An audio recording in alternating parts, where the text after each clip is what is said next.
In the past, it was a staple of kidnappings for the hostage to hold up a newspaper to prove that they're still alive. The problem with me is that I started reading the newspapers that I was holding up, although I'm still, as you can judge by our social media overlords, in captivity. Nevertheless, I'll try my best to get what news I can out to you given the constraints. First up, stories on the domestic news front that I'm tracking.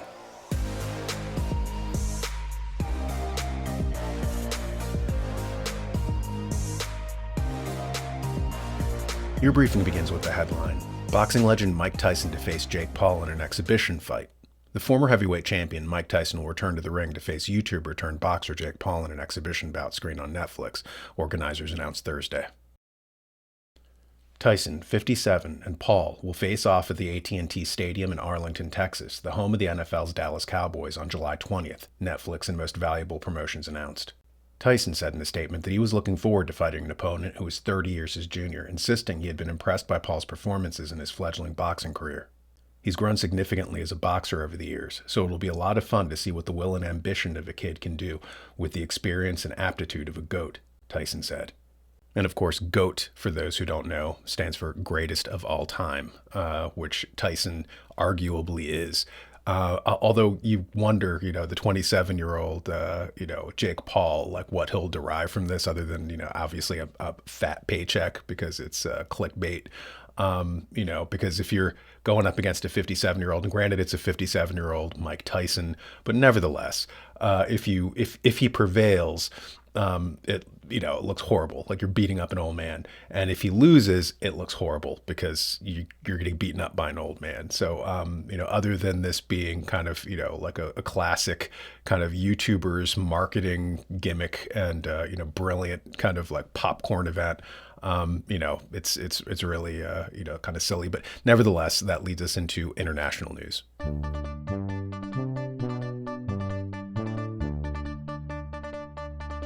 Sweden formally joins NATO, ending centuries of neutrality.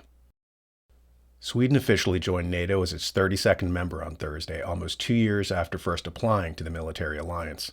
Earlier on Thursday, the Swedish government said in a statement it was holding an extraordinary meeting to vote on joining NATO after all current members had approved its accession to the military alliance. The news was then confirmed later Thursday with a statement from NATO, with Secretary General Jens Stoltenberg saying the country was taking its rightful place at our table. Sweden's accession made NATO stronger, Sweden safer, and the whole alliance more secure. I look forward to raising their flag at NATO HQ on Monday, he added. We talked about this the other day when it was announced that NATO was holding drills in Finland, and it had a bunch of other Scandinavian countries there participating. And, of course, Sweden is a standout because of their known stance for neutrality historically. The mother of the Swedish welfare state, her name was Alva Myrdal, and Alva Myrdal essentially said that Sweden could afford to be a welfare state because it met 3 criteria. She said criteria number 1 was that it was ethnically homogenous at the time in the 1930s. She said that criteria number 2 was that they didn't have a culture of people who wanted to be on welfare. They had the Protestant work ethic, so everybody was ashamed to be on welfare, so the system could survive, And number 3, she said, because of its neutrality, Sweden didn't have to spend all this money on defense. And as a result of not having to spend all this money on defense, they, could afford, extra perks for their citizens. All 3 of these are kind of going by the wayside now. So as to what Sweden's future holds, are their citizens aware of the preconditions for the welfare state that they had been used to? I don't know. We'll see what this means for the Swedes, which probably doesn't betoken anything good. For the larger world, it is suggesting that NATO is getting on a more aggressive stance as it pivots east and starts allocating more resources to Eastern Europe to kind of hem in Russia. And the larger picture kind of stem the growth and power of Eurasia. So this is probably not betokening anything good, just to go back to that saying. But nevertheless, we will now hide in our bunkers in the news of the weird.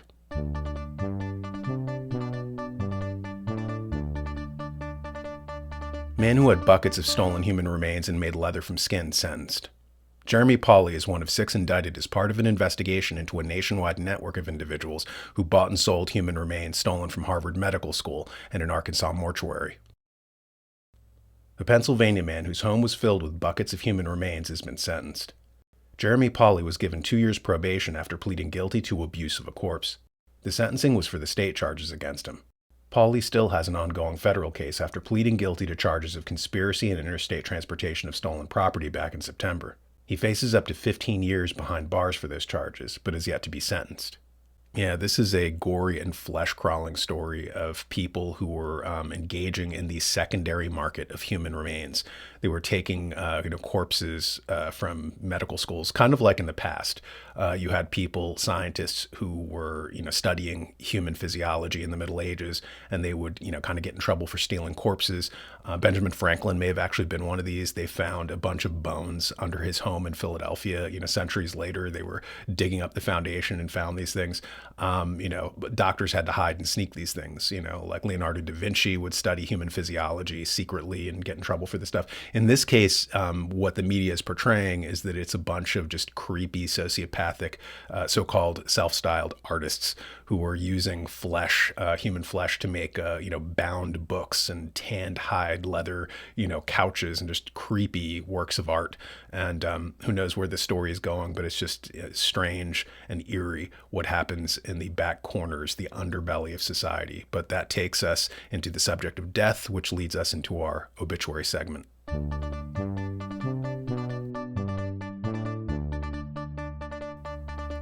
Steve Lawrence, singer, entertainer, and half of the popular stage duo Steve and Edie, dies at 88. Steve Lawrence, a singer and top stage act who was a solo performer and in tandem with his wife Edie Gourmet kept Tin Pan Alley alive during the rock era, died Thursday. He was 88. Lawrence, whose hits include Go Away Little Girl, died from complications due to Alzheimer's disease, said Susan Dubois, a spokesperson for the family. Lawrence and Gourmet, or Steve and Edie, were known for their frequent appearances on talk shows and nightclubs and on the stages of Las Vegas.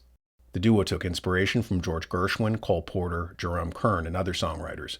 Soon after Elvis Presley and other rock music pioneers began to dominate radio and records, Lawrence and his wife were approached about changing their style. We had a chance to get in on the ground floor of rock and roll, he recalled in a 1989 interview. It was 1957 and everything was changing, but I wanted to be Sinatra, not Rick Nelson. Our thoughts and prayers go out to the family of Steve Lawrence. I had a grandfather who struggled with Alzheimer's, and during part of my childhood, I had helped care for him, so I know how hard that can be. But now he is at peace, he is released, and he is, free from his struggles here on the physical plane. And, God bless you, Steve Lawrence, and happy trails wherever you go. Go with God. We're very grateful for what you did, and I'm very grateful for you guys for watching the show, or as I like to call it, that suspicious gap in my resume. See you next time. Consider subscribing to my new podcast, Classic Paranormal. It's a clearinghouse for lost real-life accounts of true ghost stories. It's found on Apple Podcasts. Go there now if you're interested in enigmatic tales, chilling true accounts, chronicles from cases of the past that time has forgotten, but that the modern person who likes relaxing by a campfire swapping ghost stories might appreciate. As I said, the new podcast I'm launching is available on Apple Podcasts and Spotify, and there's a link in the description below on this video.